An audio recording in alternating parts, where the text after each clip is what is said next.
Hello everyone, my name is William Amzalag and I want to welcome you to our 9th episode of Jonas Longevity TV.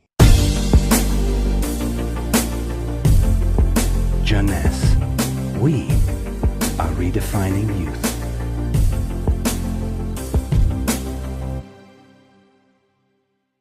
Obesity, or should I say globesity.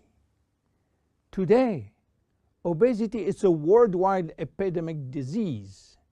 There is an outrageous eruption of a worldwide obesity even in the countries where not so long ago famine was the #1 health issue. The fatness of the world is changing rapidly, and this is very disturbing because it's going out of proportion and nobody can get any control of this new epidemic.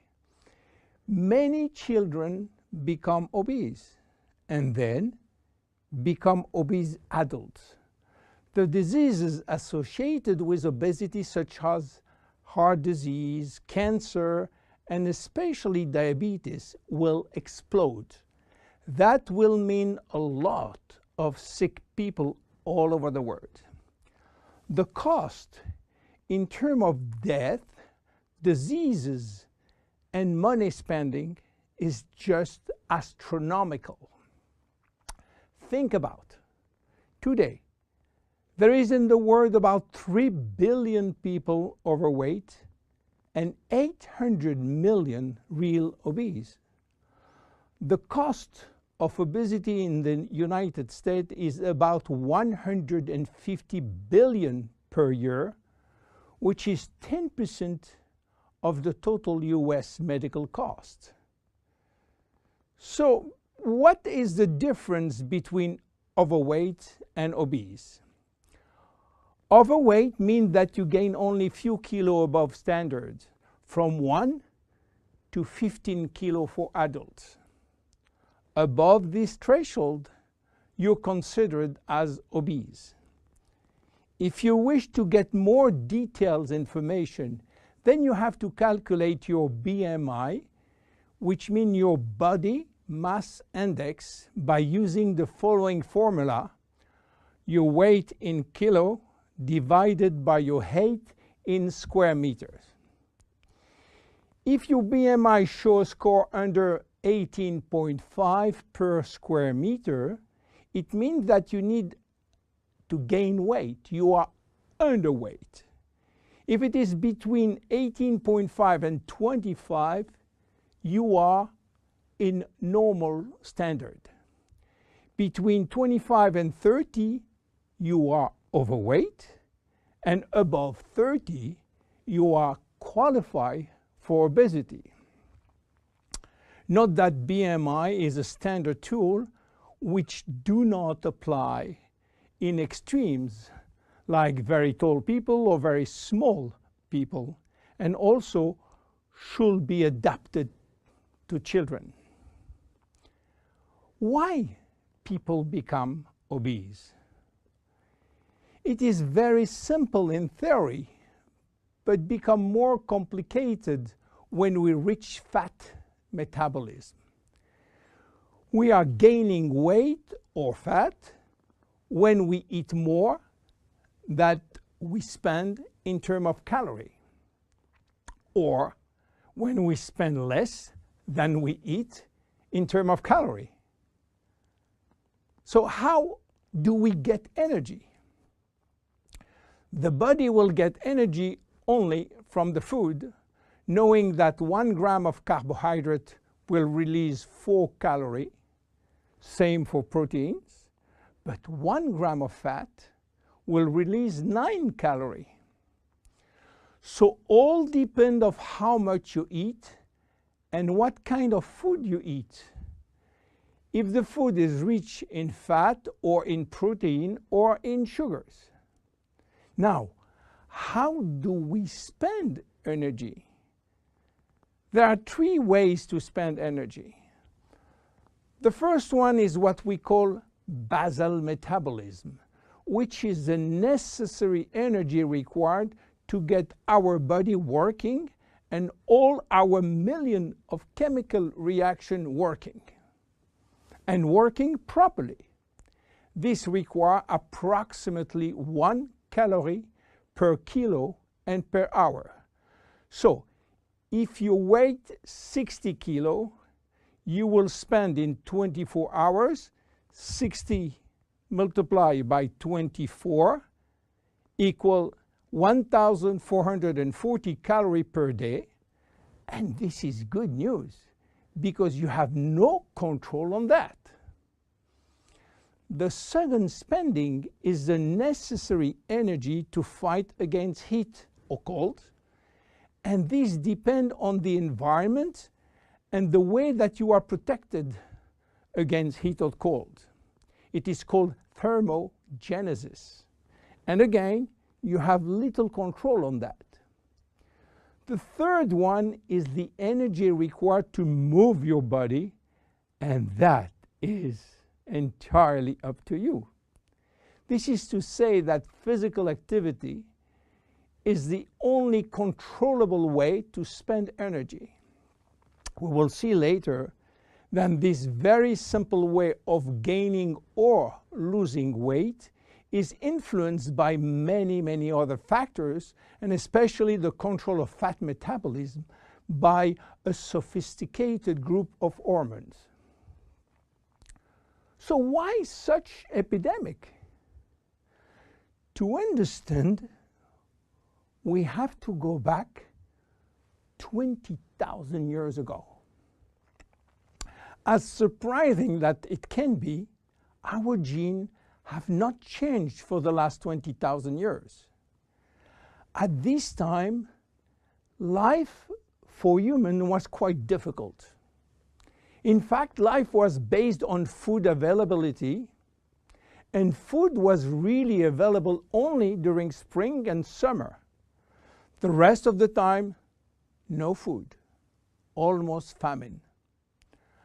Our genes has to adapt and to work in accordance with this alternance of abundance and famine, and they create a kind of energy storage. The fat cell was born. This cell has the capacity to store all kinds of energy derived from fat, from carbohydrates, and even proteins.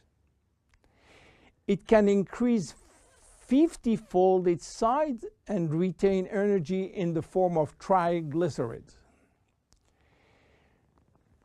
Because of uncertainty of food availability, our genes were oriented toward the saving mode, which means that every time we eat, all the energy coming from the food was oriented in the storage facility.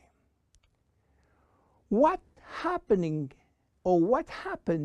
20,000 years later? Our genes are still oriented towards saving mode, but there is no more famine. On the contrary, the new society offers an extreme abundance of food rich in calories, and that all over the year. And guess what happened?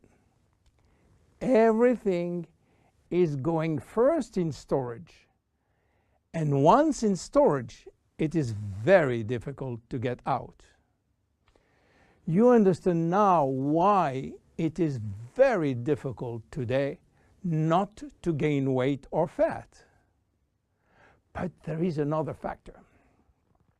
20,000 years ago, in order to bring food at home, men were hunting, fishing, or climbing trees to get fruits. And that was a huge energy spending mode. Today, with a new technology created for lifting heavy items or escalator or elevator, we reduce drastically our energy spending. You understand now why it is so easy to gain weight or fat. What are the consequences of obesity in terms of health and longevity? To make a long story short, it is a disaster. Being and staying obese will lead to a long list of chronic diseases, including cardiovascular disease, diabetes, cancer, metabolic syndrome, and consequently a drastic shortening of life. That will not account for the uncomfortable physical, emotional, and mental consequences of being heavy for ourselves and for our relationship.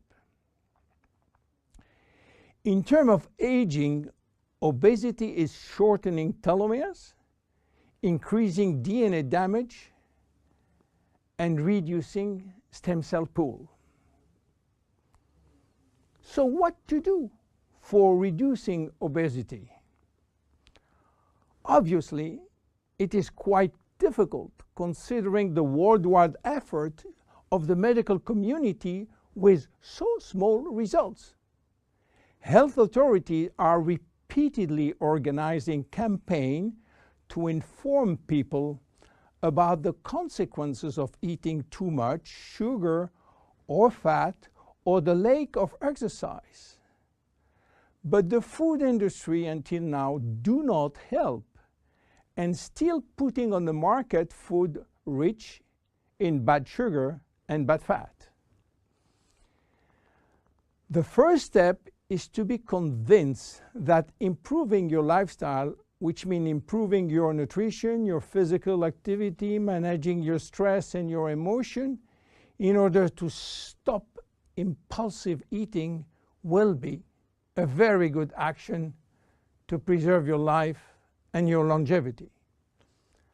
The second step will be to use specific food supplements to help managing your fat metabolism and rebuild the muscles that you lose when lacking exercise. This is why Jeunesse decided to create a new line of product specially designed to counteract craving, to help fat metabolism, and to reduce muscle loss. Be with us in our next episode dedicated to the Zen Body line. My name is William Amzalag, and I will see you on our next episode. Thank you.